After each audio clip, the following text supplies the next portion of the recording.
Welcome back to Financial Therapy. It's not just about the money.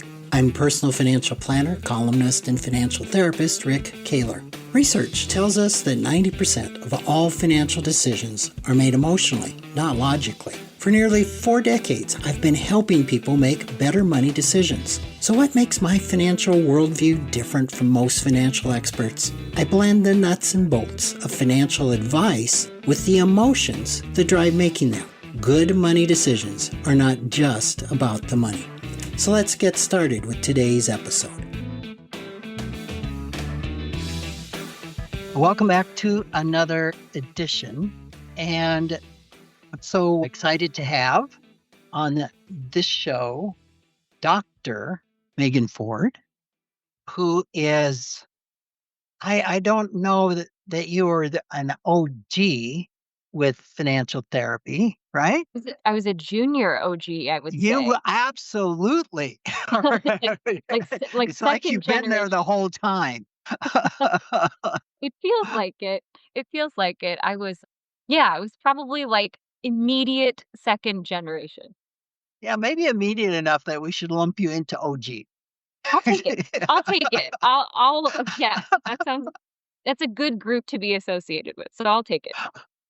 And I'm talking about there was 30 of us that were called together by Dr. John Grable in 2009, I think. Mhm. Just like, does this financial therapy thing have legs? Is there anything to it? Or is it just a passing fad? And it wasn't a unanimous decision. And those of us that thought it may have legs, got together and co-founded the Financial Therapy Association. And you had to be at the first meeting, first conference. I was. I believe the first conference was at Kansas State University. That would make sense. And I was a graduate student at the time. So I believe if I had a Financial Therapy Association annual conference bingo card that I would have it would be a blackout. Like I've attended all of the conferences. And so that's something that we share in common. Okay, so Um, you would have a blackout as well. I have a blackout as well. So we've kind of been with this organization, and before I delve into a lot, Megan and I have something in common that, well, only 900,000 people in the world share. Yes, there's And not a lot of us in comparison with the number of people on globally. the exactly. And Megan is originally from Sioux Falls, South Dakota. That I am. Yes, I am a Sioux Falls native, born and raised, lived there, and then went to undergraduate there at the University of South Dakota in Vermilion. And then of course I've gone other places for graduate school, but I lived in South Dakota for a long time, and you have as well. All my whole life, for Yeah, sure. So you're a marriage and family therapist. That is your graduate degree. that is my graduate degree. Yes, Was absolutely. did you start off at Vermilion with that thought, or what was your trajectory to where you are? Yeah. I think, as I was growing closer to the end of my undergraduate time in maybe junior, senior year, I wasn't quite sure exactly what I wanted to do, but I had been really inspired by a wonderful professor that taught Psychology 101. And it just so happened that when I was getting to that more advanced stage and thinking about what's next, I saw him out and I said, I'm really thinking like counseling or therapy might be something that I'm interested in doing. However, I'm very interested in relationships.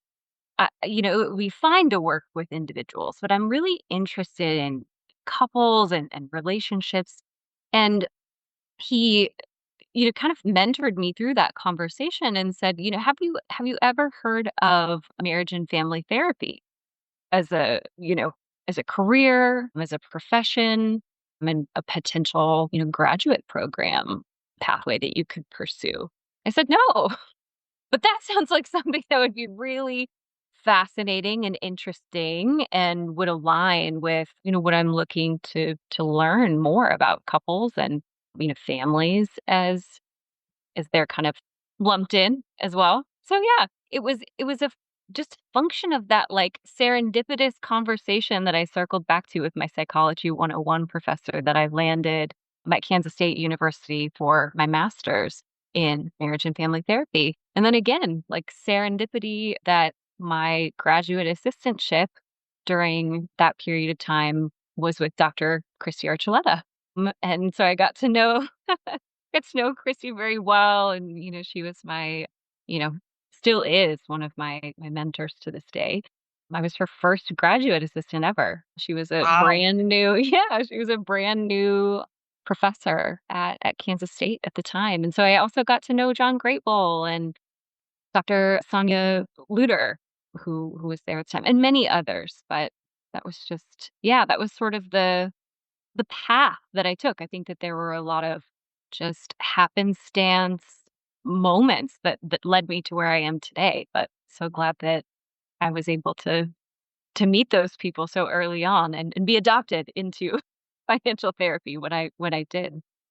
So I'm struck that you started on the path interested in couples. Mhm.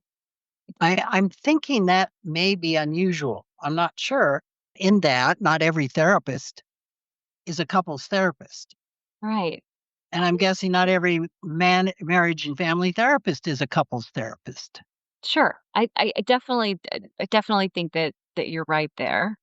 I feel like what I didn't have language for at the time, I didn't have the words for was that I feel like I was always naturally kind of a systemic thinker.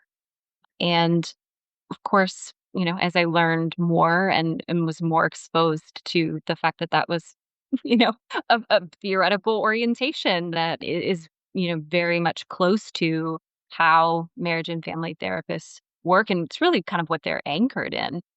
Now I have that language, and so looking back, it, like, makes sense that I was probably drawn to couples and families and that work because I do naturally think systemically, I think relationally, and that wasn't represented in a lot of the programs that maybe I was looking at initially for, just counseling or social work or some of those things.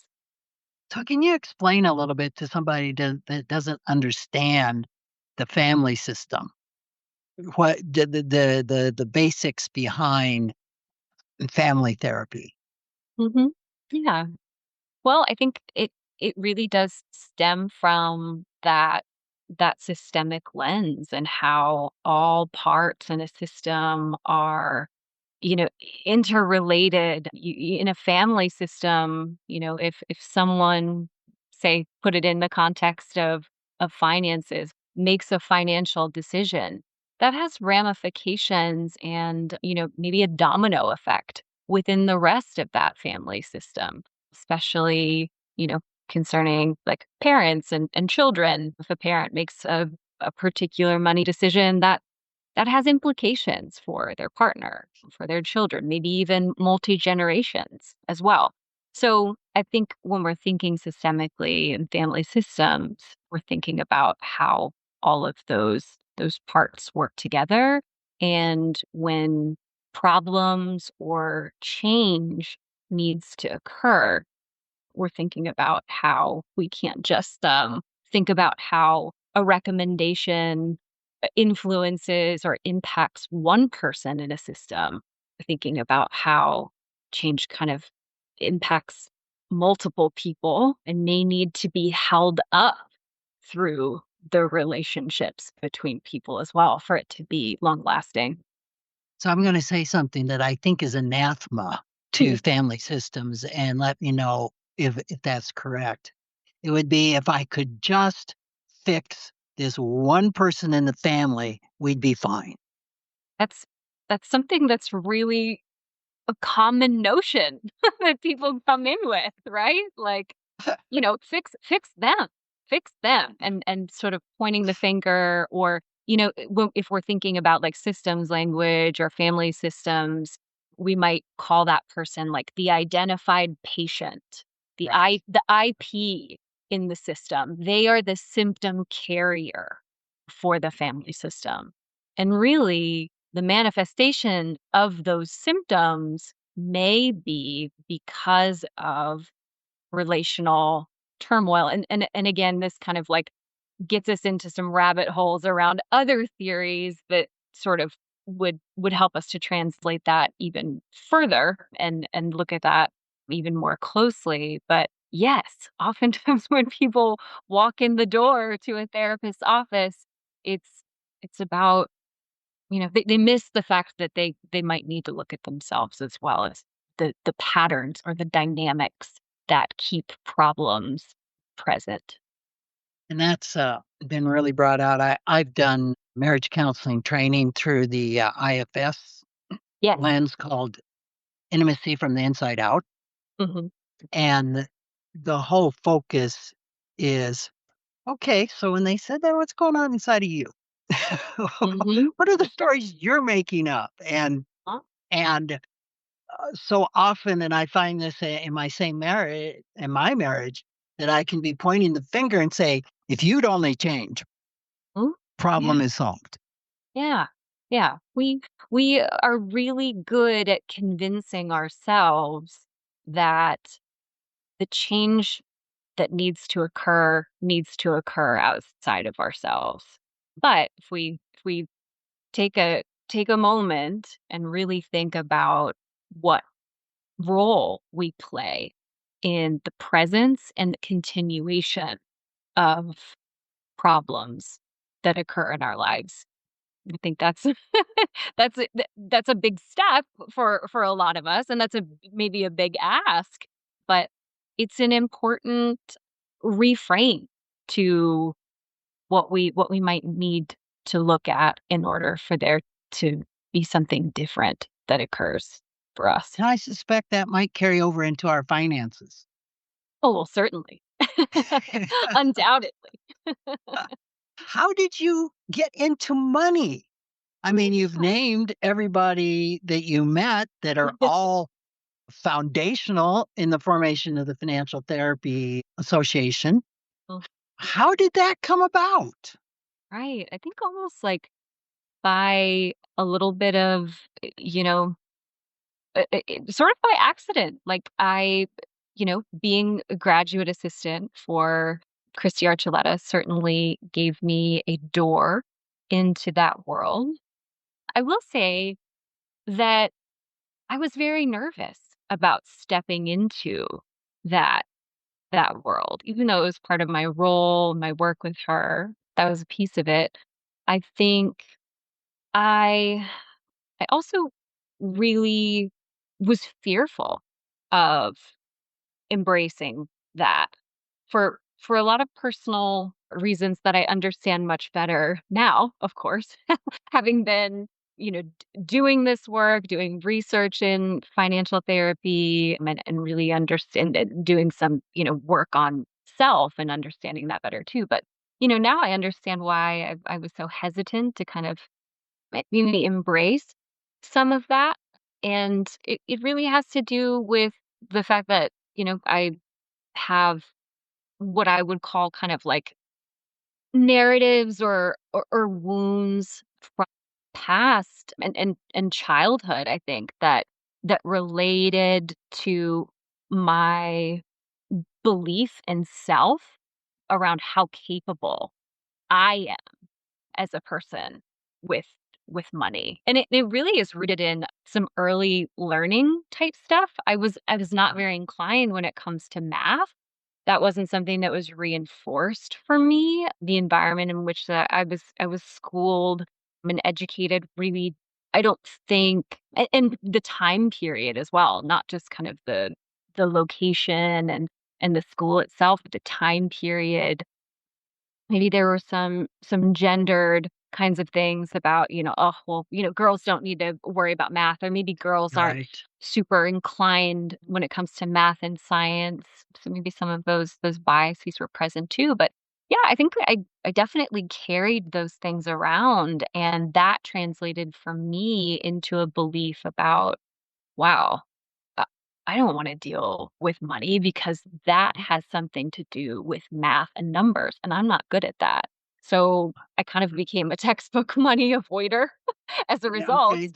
Yep. And then, getting the opportunity to sort of step into this financial therapy space in graduate school, all of that came back Yeah. in a really real way that made me face sort of like, "Oh, wow, okay.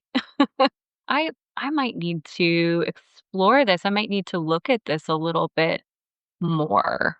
So yeah, it's been a journey, but that's really where I think it comes from and part of how I ended up here. I'm one of those wounded healers, like many you will hear from in the financial therapy space, that there was something about money that just wasn't their relationship with it that needed looking at or that needed healing. And yeah, So what I'm hearing you saying is your money journey with your relationship with money and the healing that you went through seem to be foundational to be able to do the work that you're doing today. I think it's essential to, absolutely. Yes, I would definitely co-sign that. I think it's it's essential that those who are thinking about, work in this space as a practitioner, especially those who are helping or wanting to help others, maybe heal their own relationship with money or help couples deal with financial conflict. Having having the ability to do one's own reflection and self Mhm. work is essential to that. And that's probably part of some of my like marriage and family therapy training that carries over into that notion as well.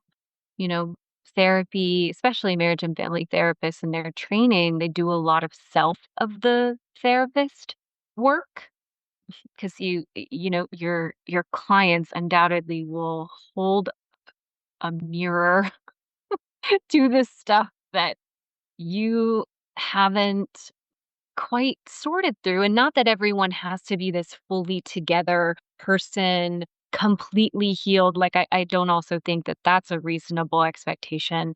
We're constantly evolving and healing and changing as humans and as practitioners and people. So I don't think that's the expectation. But certainly if you're going to be helping others with their journey, should look at your stuff too. So what you're saying is interesting to me because when I got into the marriage counseling training, that was so emphasized. I'd say half of the training Mhm. was what's coming up for you Right? and doing your own work, looking at your own parts. I'd say that was 50% of it. Mhm. And so this is interesting to me that there is that emphasis on doing your own work. And one of the criticisms that I have heard from people in a therapy track, a mental health track, is sometimes there's not a lot of emphasis Mhm. on doing your own work. And is this different with marriage and family therapy from other social work or other mental health tracks? I would say from my perspective, I have to own my bias, right? I am a marriage and family therapist, so I might have, a little bit of a biased perspective. But I would say comparatively, I think that it is more emphasized and marriage and family therapists also, I think overall experience a bit more intense supervision on the topic as well. It's really integrated into how we are supervised and how we learn how to be therapists. At least it was in my experience. What's it bringing up for you is piece of the supervision conversation that is essential for really trying to you know do the things that you're trying to do in therapy. So the interior examination was quite familiar to you when you ran into this thing called money. Yes, it was. Oh, Megan, And you should how you how should look at how that maybe. What's how that did you bringing up do for that? you? How did you look at it? How did you do that work? I think it it's interesting to look back at that time now, right? Like hindsight is 2020, but I think I probably pieced it together in bits and pieces rather than had, an overwhelming sense of I need to tackle this this thing in me that feels unresolved around money. It probably happened more organically than that, having conversations with, you know, Christy or John and maybe growing to understand my thoughts around some of the perceived limitations that I believe that I carried. Almost like piece by piece, layer by layer. It's like the onion sort of visual. It's like peeling back the layers. I think it probably happened that way. And becoming more and more immersed in the community of financial therapists was probably a really big piece of it too. Other people who were maybe on similar journeys to understanding themselves and sort of why this why this why this new profession seems so intriguing and interesting and like personally fulfilling. Yeah, going on kind of like parallel journeys to some of those folks and having those conversations. I'm sure it's all, you know, put those pieces in place for me bit by So bit. you're known as one of the foremost researchers in the field of financial therapy. And That's I'm scary. That's really scary. curious. You think so? Yeah, it's a little scary. That Well, feels big. I have just decreed it. How is it for you? Because you were in practice, or I mean, you've worked with couples as a practitioner. You bet. Uh, uh, you made the path to academics. Was that was pretty flawless, or right from your studies, right? Yeah, so I would say I have had a pretty seamless pathway through academia and have been in academia for most of my career. Yes. Mhm. So how is it? I mean, are there parts of you that really miss that? You love relationships. I mean, that's what kind of got you started. Yeah. And do you look back at being a researcher missing part of that, or your success has been great, definitely in researching. I might tell everybody that Megan became Dr. Megan 2 years ago. Yeah, 2 or 3 actually. Time flies. So I'm thinking it's probably closer to 3 now. Yeah. Yeah. So how is that for you? Yeah. I think the beautiful thing about the role that I occupy as a non-tenure track faculty member is that while I am still able to contribute to research that happens that can help to move the field of financial therapy forward even further, which I think is actually like really, really important. One of the, I'll go off on a slight tangent and then and then come back. But one of the things that I think that the FTA, the field was really intent on having be an important principle that it was built upon was this evidence-based practice piece. And the early leaders and researchers, I think, have really tried to continue that movement. How do we know that what we're doing in the room with a client is having an impact or actually working sustainably or long term? I think, there's a lot of that still needs research. And so evidence-based practice in financial therapy is so important. So I can have a role in that as someone who is in an academic setting, which is fabulous. At the same time, I also have this really great privilege to work and train the next generation, the up and comers in financial therapy who will hopefully follow their passions, whether that be to contribute to research in financial therapy, an academic setting, and really kind of grow the population and the curriculum in financial therapy that way, or those who are going to go out into the world and make a difference with clients. So we sort of have this still this tie-in to client work, even though that might not occupy a big portion of my time personally. I'm able to help students train and get better at working with clients and increase their own confidence and learning in these different areas, including financial therapy. So that's really special. Yeah, and what some listeners may not know is I believe you are in charge of what's the new clinic's name? Yeah, the Love and Money Center for Relational and Financial Wellbeing at the University of Georgia. Yes, and that brings financial planning students and therapy students together That's right. to work with clients around their money issues. That's right. Yes. And it's been around for how long? 10 years? So, launched so the history of it for a long time at the University of Georgia, it was a marriage and family therapy clinic. So the first kind of iteration was, it was a training clinic for marriage and family therapists. And then in 2009, actually, so quite a long time ago, it sort of redeveloped into what was the Aspire Clinic then.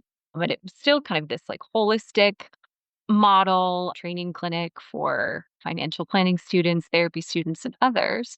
And then the sort of third iteration, this next step in the difference that we're trying to make is the Love and Money Center, and really focusing in on where we know that we are strong and resourced. We have experts in the field who can sort of guide these things.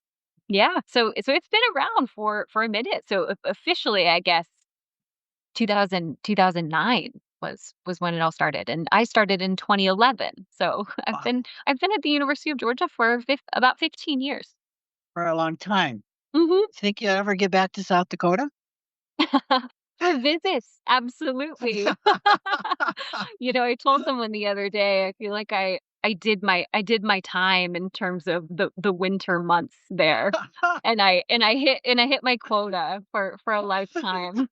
So You did your time in South Dakota. I did, I I've did. done And I my think that time. and that sound yeah, I think that sounds worse than I mean it to. And it's really about, are we able to endure the cold for that many months out of the year? Now that I've had a taste of a different part of the country where that's not the case, I think it would be it would be It's difficult really to hard. to resubscribe to that. Megan, it's been delightful having you on. There's so much more we could talk about. Absolutely. And if somebody wants to reach out to you, how do they find you? They can find me. I'm not the best on LinkedIn, so I'll just say disclaimer. You can find me on LinkedIn, but I'm not the best on LinkedIn. My contact information is on the Love and Money Center's website, so you can send me an email directly if you're interested in what we do there or you'd like to learn more. I'm always available to have conversations with people who are interested in this field and feel passionate about relational and financial well-being. So, yeah, please connect with me. I would be more than happy to chat. Thank you so much for taking the time in a very busy schedule to chat with us. I really appreciate it. It was my pleasure. I'm so happy that we got a chance to do this. Thanks for joining me, Rick Kahler, for another episode of Financial Therapy. It's not just about the money. This is where I combine the nuts and bolts of financial advice with the emotions that drive making them. Remember, every financial behavior, whether it appears illogical to you or others, makes perfect sense when we understand the underlying beliefs, feelings, and thoughts. Sign up for my weekly blog at financialawakenings.com. I hope you'll join me again for our next episode.